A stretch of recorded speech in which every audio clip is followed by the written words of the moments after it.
اعوذ باللہ من الشیطان الرجیم، بسم اللہ الرحمن الرحیم۔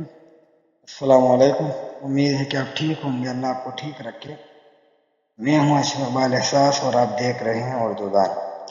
آج ہم نظم برسات کی بہاریں کے مشکل سوالات جو ہے وہ کرنے کی کوشش کریں گے۔ تو نظم برسات کی بہاریں مشکل سوالات کی طرف آ جاتے ہیں۔ پہلا سوال ہے، مصرع مکمل کریں۔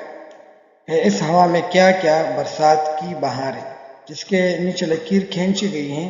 یہ وہ الفاظ ہیں جو کہ یہ جگہ خالی چھوڑ دی گئی ہیں، تو یہ وہ الفاظ ہیں جو کہ یہاں آپ نے لگانے ہیں۔ تو کتاب میں جو فقرہ دیا گیا ہے وہ ہے، اس ہوا میں کیا کیا ڈیش، یہاں آئے گا برسات کی بہاریں۔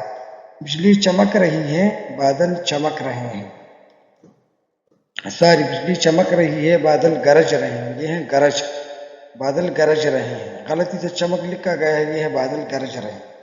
کیا کیا مچی ہیں یارو برسات کی بہاریں، اب مچی ہیں یارو چھوڑ دیا گیا تھا تو ہم نے لگایا ہے۔ تیتر پکارتے ہیں سبحان تیری قدرت، ہوتے ہیں سینکڑوں کے سر نیچے پاؤ اوپر۔ جس کے نیچے لکیر کھینچی گئی ہیں تو یہ جگہ خالی چھوڑ دی گئی تھی کتاب میں، تو اس میں یہ الفاظ آ جاتے ہیں، آپ یہاں سے اس کو نوٹ کر سکتے ہیں۔ آ جاتے ہیں اگلے سلائیڈ کی طرف۔ یہاں سوال نمبر 2، اس نظم میں کس کس پرندے کی کون کون سی آواز کا ذکر آیا ہے؟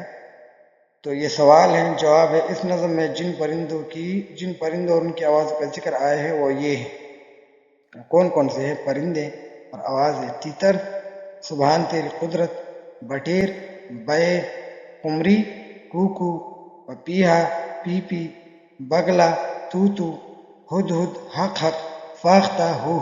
تو یہ وہ آوازیں ہیں جو کہ اس نظم کے کسی بند میں اس کا ذکر آیا ہے، اور یہ وہ پرندے ہیں، اور یہ اس طرف جو ہے دوسری طرف ان کی آوازیں دی گئی ہیں۔ آ جاتے ہیں اگلے سے، کیچڑ میں پھسلنے کی کیفیت اپنے الفاظ میں بیان کریں۔ تو برسات کے موسم میں کچی زمین کیچڑ میں بدل جاتی ہیں، اور وہاں سے لوگوں کے لیے گزرنا مشکل ہو جاتا ہے، اور اگر اس زمین پر کوئی جانے کی کوشش کرتا ہے تو وہ پھسل جاتا ہے۔ اگر وہ خود کو سنبھالتا ہے تو اس کی پگڑی گرتی ہے، اور اگر پگڑی سنبھالتا ہے تو وہ خود گر جاتا ہے۔ لوگوں کی جوتیاں کیچڑ میں دھنس جاتی ہے۔ اس کیچڑ میں اگر کوئی گر جائے تو نہ صرف اس کے کپڑے گندے ہو جاتے ہیں بلکہ اس کا منہ بھی کیچڑ سے بھر جاتا ہے۔ اس کیچڑ میں کئی لوگ تو یوں گرتے ہیں کہ ان کے سر نیچے اور پاؤں اوپر ہوتے ہیں۔ تو یہ جو پھسلنے کی کیفیت ہیں وہ اس طرح بیان کی گئی ہیں۔ آپ اس میں رد و بدل بھی کر سکتے ہیں، اور اس سے بہتر کوئی بھی لکھ سکتا ہے یا لکھ سکتے ہیں۔ آ جاتے ہیں اگلے سلائیڈ کی طرف۔ سوال نمبر 4، ایسی نظم جس کے ایک بند میں 5 مصرعے ہوں اسے مخمس کہا جاتا ہے۔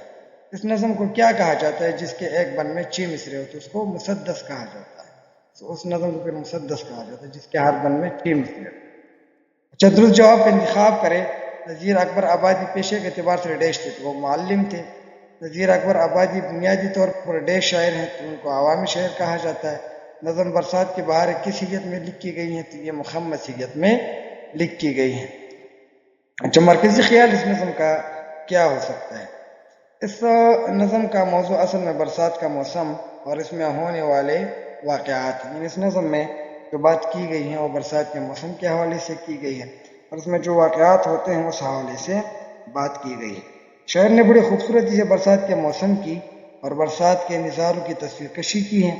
ہر طرف ہریالی کا پھیلنا، گل بوٹوں کا بارش کی پانی سے صاف ہو کر مچلنا، اور بارش کے قطروں کا موتیوں کی طرح چمکنا، یہ تمام چیزیں اللہ تعالیٰ کے لم یزل ہونے کا ثبوت دیتی ہیں۔ اس کے علاوہ تمام پرندے اپنے مخصوص انداز میں اور مخصوص آواز میں اللہ تعالیٰ کے حمد و ثنا میں مصروف ہوتے ہیں۔